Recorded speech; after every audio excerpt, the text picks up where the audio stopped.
Shalom, shalom, family again. I just did this. I did this 37-minute video and no sound. Oh my goodness. So here I am getting ready to do this again. So the topic today is the Black Pentecost. That is the topic of the discussion. And the discussion is regarding the seven assemblies, or some of the seven assemblies, and also some of the um, seven churches or assemblies found in Revelation. So let's start off with this, the Antonolia. Hold on just a minute here, y'all. Hold on for a second here.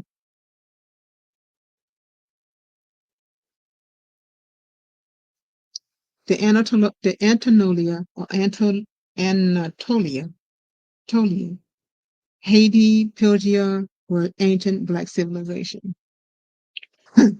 according to according to according to archaeology, anthropology, biblical anthropologists, or anthropology, migration, molecular studies, and so forth. The seven assemblies written to Hebrew Israelites in Revelation and the seven letters by Paul were all written to Israelites scattered abroad. Try not to go too fast.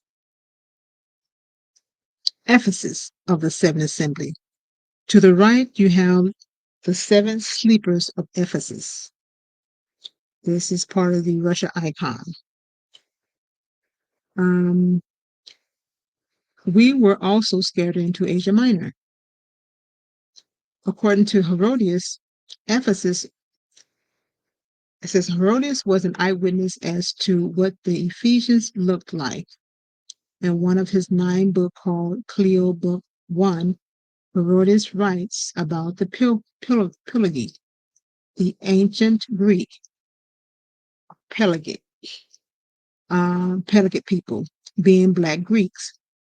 From the ancient times, Herodotus also states that the Hellenists absorbed themselves voluntarily with invading white barbarians, or that the Pelagic Greeks remained pure Black. Archaeology support this argument as well. And again, to the right, you have the seven sleepers of Ephesus.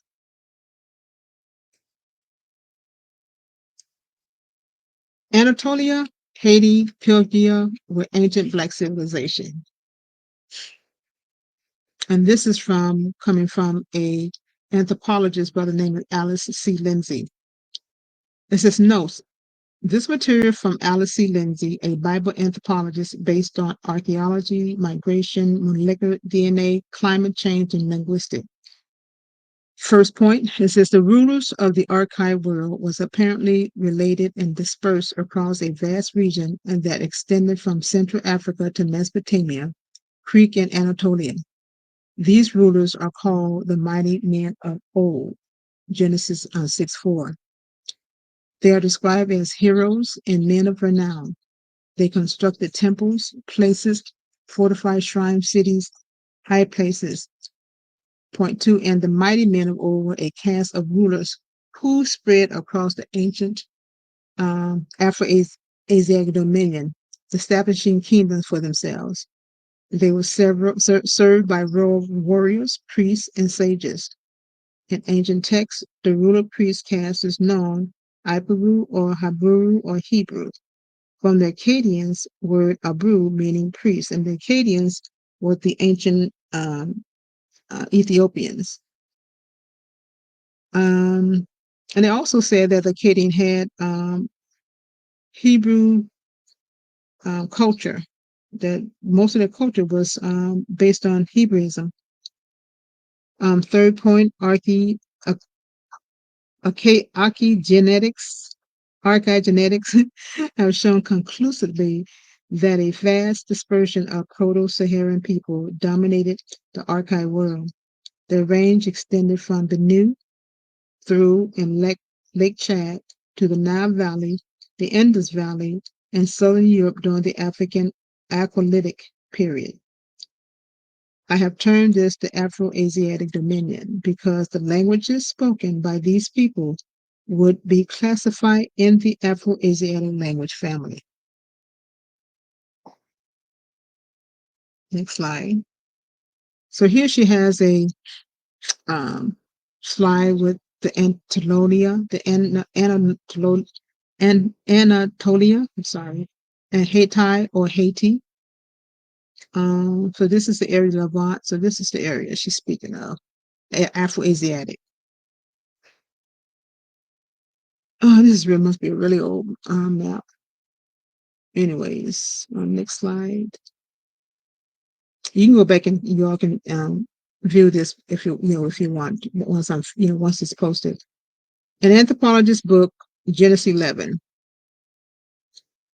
In the series, we have tracked the eastward movement of the early Hebrews out of Africa and demonstrated that the theme and custom found in Genesis chapter 1 through 11, consistent with what is known about the early population of the Green Sahara, the Nile Valley, and Canaan. Now, this is still coming from the anthropologist Alice C. Lindsay, who's just a biblical anthropologist.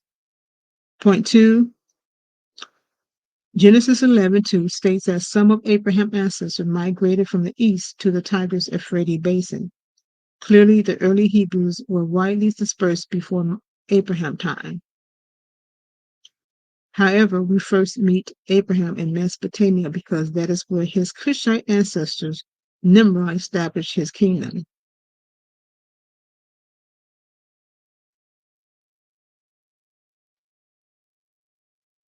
So Nimrod, one of Nimrod's daughter, must have married Terah and had Abraham.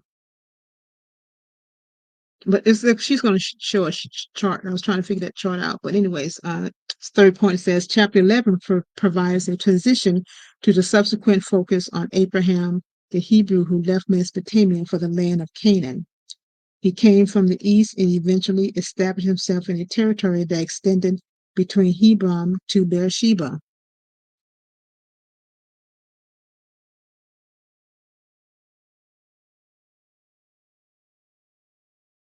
And just right here's Abraham's world.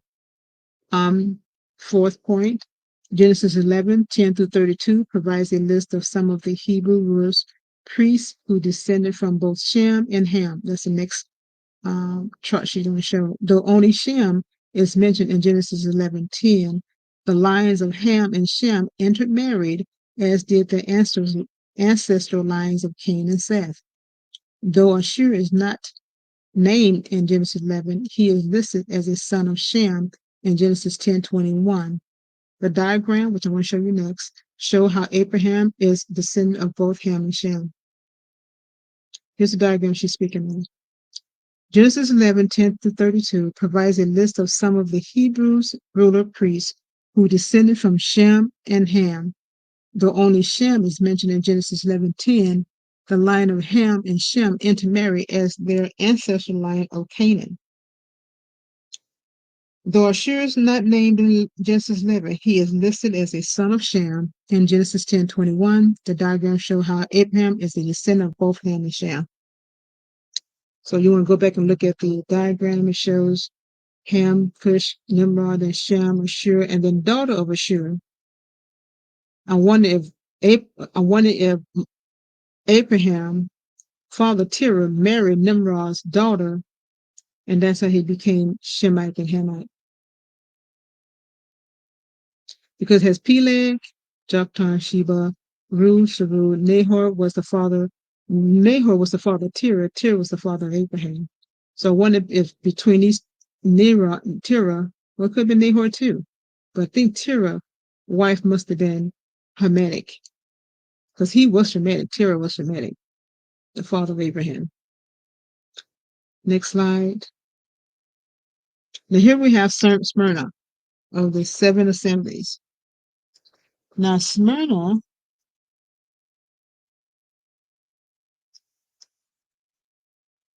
it says, I was just looking for this Smyrna of the 7 assemblies. Smyrna.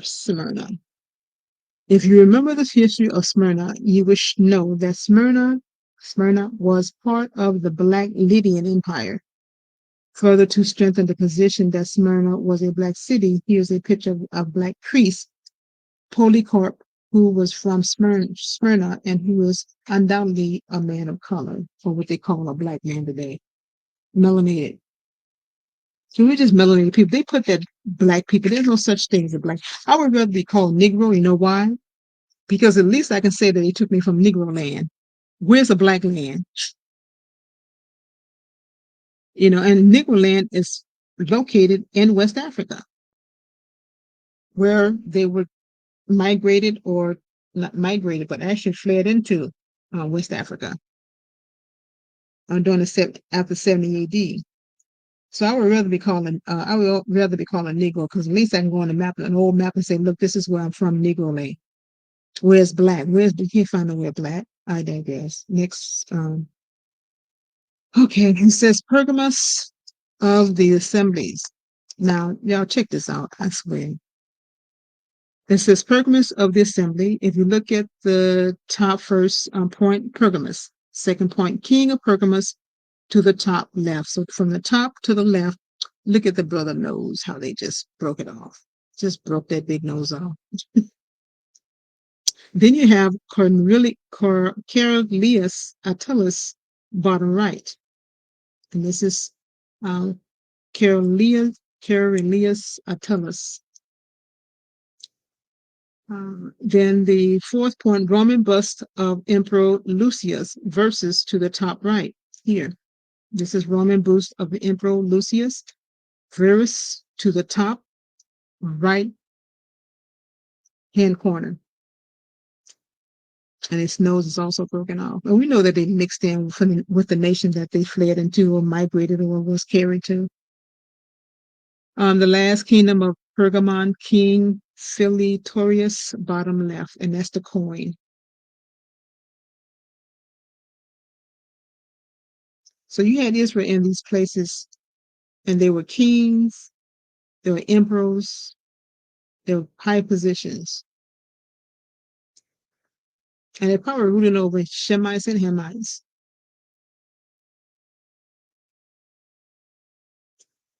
The next one is, okay, now we have Thyatira, Lydia, Sardis of the assemblies. Thyatira, Lydia, Sardis. Lydia of the Thyatira was mentioned in the book in the book of Acts, Acts 16:14. It reads, and a certain woman named Lydia, a seller of purple of the city of Thyatira, which worshiped God, heard us, whose heart the Lord opened, that she attended unto the things which were spoken of Paul.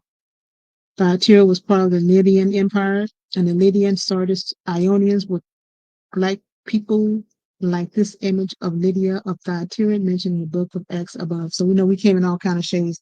And what they're doing too, a lot of these icons, I'm starting to notice, they're lighting them up. But I digress again. It's a never-ending lies and deception. Sardis in Revelation. I apologize for the spelling. I missed that. Didn't correct it. It was Sardis in Revelation. 7 assemblies. A Galileus of Sardis silver coin. So here is Galileus.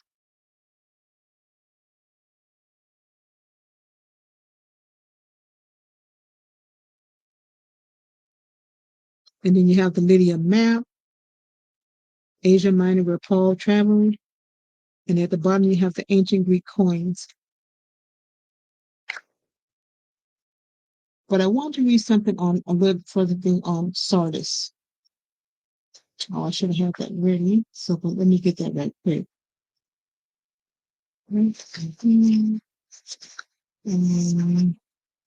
Sardis.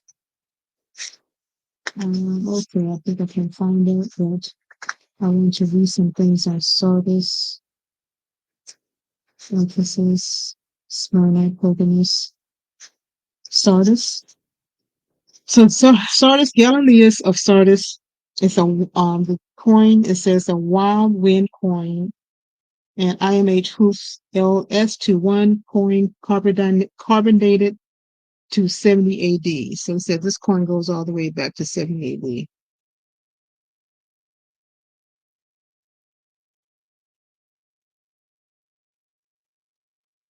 And then you go here, the ancient Greek coins, bronze coins.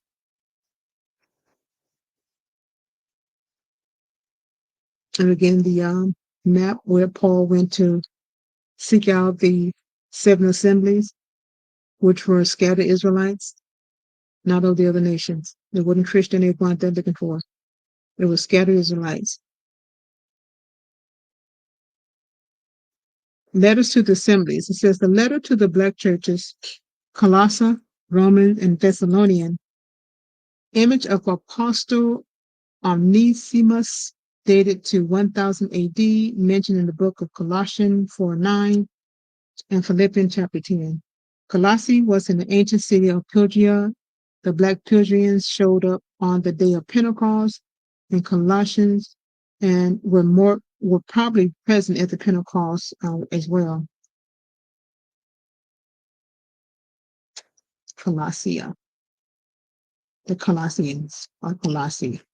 Yeah, Colossians. Colossians, I mean, sorry. So you can find him in the book of Colossians, chapter 4, verse 9. Laodicea, Philadelphia of 7 assemblies. Laodicea/Philadelphia. The historian writes that Laodicea was an ancient metropolis of Phrygia. The people of Laodicea depicted themselves in their art as black people.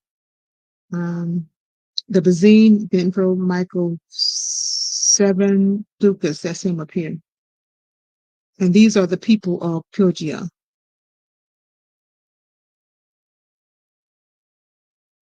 Or the people there to see it depict themselves. This is the emperor here. And this is probably one of the emperors. And this is some of the coins, how they depicted themselves in Laodicea.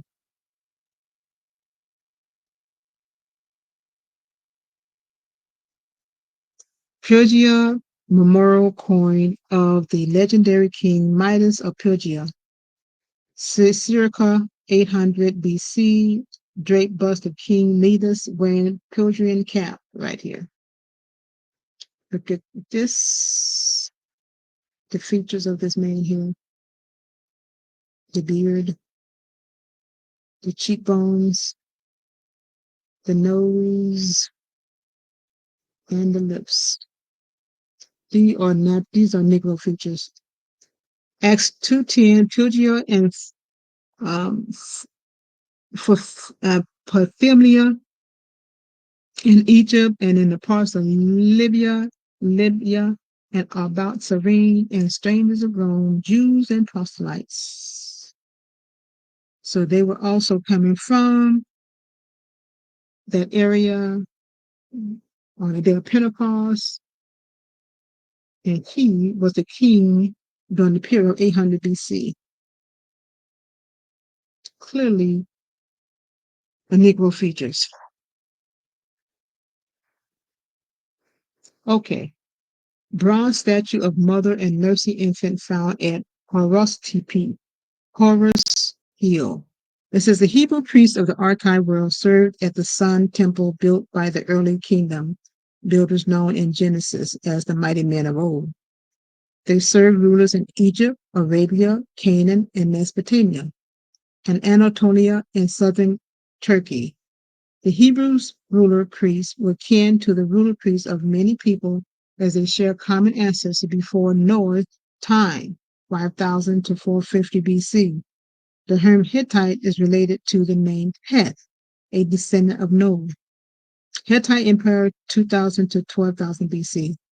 Many of the priests of ancient world, including the priests of ancient Hittite, were devotees of Horus, meaning they were priests. The shrine center of the greater region reflect this. The Hel-Tepe, Horus Hill, the Kal-Tepe or Ash Hill, place of sacrifice, and Isua or Yeshua, Yasu. Yasu is an ancient ruler priest name found among the early Egyptians. Yeah, we were very, we just, I don't think we realized how intertwined um, Ham and Shem was. They were, they was like two peas in a pot. Not, they were different, but they just, they mingle, not just physically, but spiritually, emotionally. You know, the history is deep. And now that when I look at Egypt, I see some of the similarity. And now that's why I see them saying that. I think it's the other way around. I think that the Egyptian drew from the Israelites, but you have some of these Kemetic people, men and women, or mostly men, say that Israelite copied Egyptian, but it was the other way around. It was clearly the other way around, at least from my point of view, I think. The Pilgia during the time of the seven assemblies. It says the location of Pilgia and the dating make it highly likely that their people were ethnically members of the Haiti people, or the Hittite, or Hittite people. I think it said the Hittite people. The Hittite called themselves the Ness, and their language was called Nesli, Nisan, Nisite, or Nessa. The word Nusi is derived from the word Ness, and the Nusi was a Hurrite or Hurrian administrative center on the Tigris. The Hurrites, Hebrew, were Euphrates or Horus, and his mother Hathor, the patroness of metal worker. Documents from the household of Nasi, official name Tihi Patila, records grants of food, clothing, and shelter to serve to several Hebrews or Brutu in his service. One who likely serving a military role received a horse. Okay, so Hittite, Hittite by Haiti, Hittite. I think she said Haiti. I think she said Haiti. And this is coming from, again, Alice C. Lindsay. She has a website you can go visit called The Genesis. Antilonia, Haiti, or Purgia were ancient Black civilization. Acts 2:10, Purgia and Pamphylia in Egypt and in the parts of Libya, about Cyrene and strangers of Rome, Jews and proselytes. Verse 6, now when they had gone throughout Phrygia and the region of Galatia and were forbidden of the Holy Ghost to preach the word in Asia. 23, Acts 18:23. That was from Acts 16:6. The first one was Acts 2:10, and then Acts 16:6, and now Acts 18:23.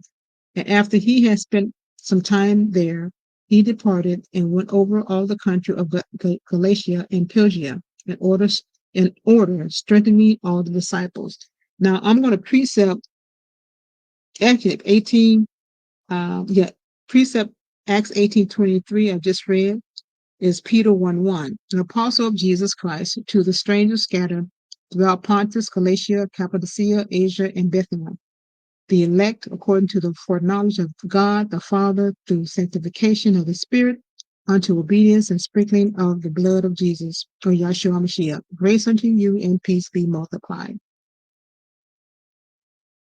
Okay, last but not least, this is pure Persia.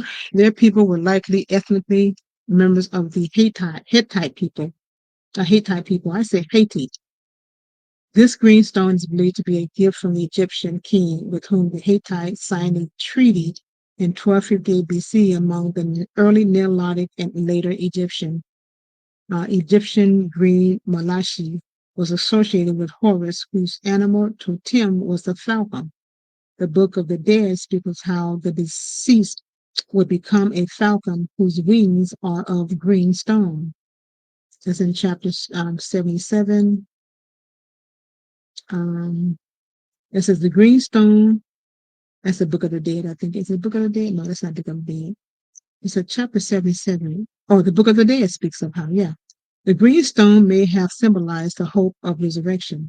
The land of the blessed dead was described as the field of Malachi.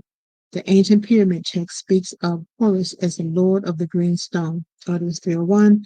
It says the location of Pilgia makes it highly likely that of their people were ethnically members of the Hittite people, or I said the Haiti people. So that's what it is, Haiti people. You know, their history go way back, y'all.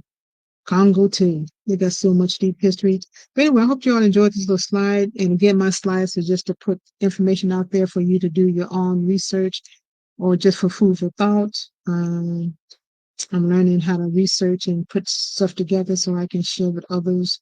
And if you all have something to, give me some advice or some material you want me to look at, and I can always read to school myself. But again, my channel is basically just to put that information out there for food for thought. And today, this is the food for thought. Shalom and have a blessed evening.